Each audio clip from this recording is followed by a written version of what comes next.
dans le prochain épisode de Demain nous appartient. Tandis que Raphaël devient la principale suspecte, Gabrielle trouve son nouveau colocataire. En parallèle, Brigitte et Manon tentent de rabibocher Aurore et William.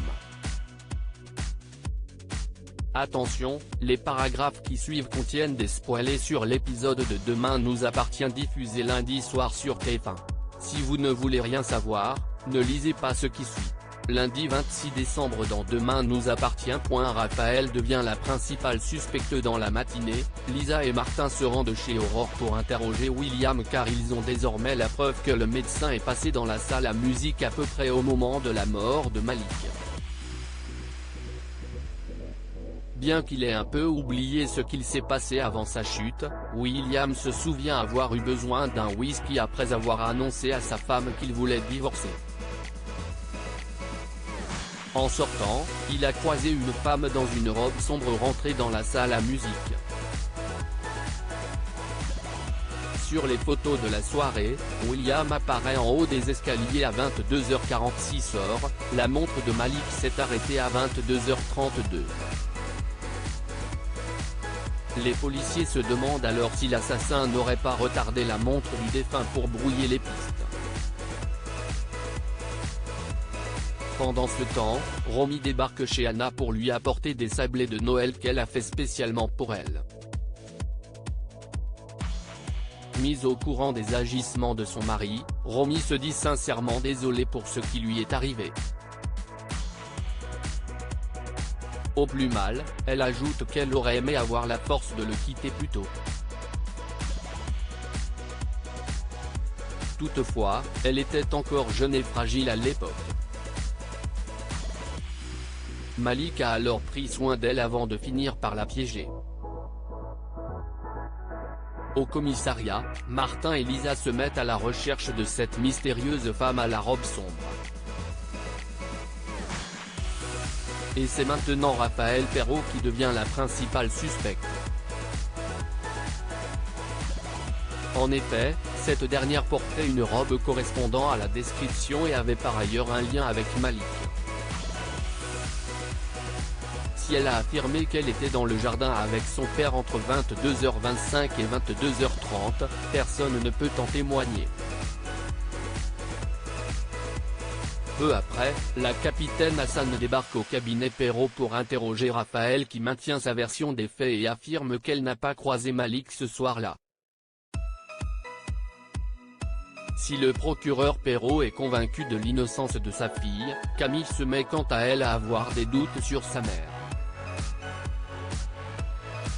Par la suite, Martin a obtenu l'autorisation de perquisitionner le domicile de Raphaël. Sur place, les enquêteurs découvrent la robe que l'avocate portait le soir de la soirée caritative.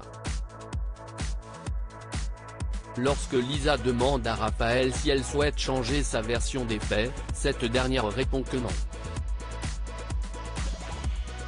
Malheureusement, la robe que tient Lisa entre ses mains est déchirée. Gabrielle trouve son nouveau colocataire avec son salaire de surveillant et ses indemnités de stage. Gabrielle ne s'en sort pas financièrement. C'est pourquoi, il a mis une petite annonce pour trouver un nouveau colocataire. Pendant ce temps, Stéphane et Soraya filent le parfait amour. D'ailleurs, les tourtereaux prévoient de passer le week-end en amoureux dans un petit hôtel près de Montpellier. Plus tard, Stéphane débarque à la coloc pour visiter l'appartement et s'avère être le candidat idéal. Non seulement il aime les jeux vidéo comme Gabrielle mais il a également un CDI. Cependant, en comprenant qu'il s'agit du petit ami de Soraya, Gabrielle lui fait croire qu'un autre candidat s'est positionné sur l'appartement. Malgré tout, Stéphane lui demande de réfléchir. Finalement, Gabrielle change d'avis et accepte sa candidature. Sans tarder, celui-ci revient pour signer le contrat. Peu après, Nor débarque à l'appartement. Comme elle reconnaît le petit ami de sa sœur, elle est obligée de lui dire qui elle est. Pour que tout soit clair entre eux, elle lui explique ensuite qu'elle n'a jamais été intéressée par lui mais qu'elle a simplement voulu le tester pour savoir s'il était un mec clean. Brigitte et Manon tentent de rabibocher Aurore et William. Brigitte est heureuse d'avoir pu passer Noël avec sa famille.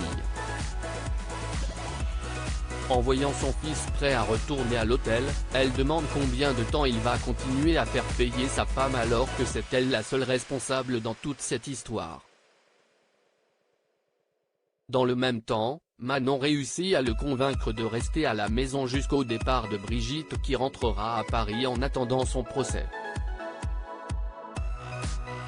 D'ici là, Brigitte compte bien réconcilier le couple avec l'aide de sa petite fille.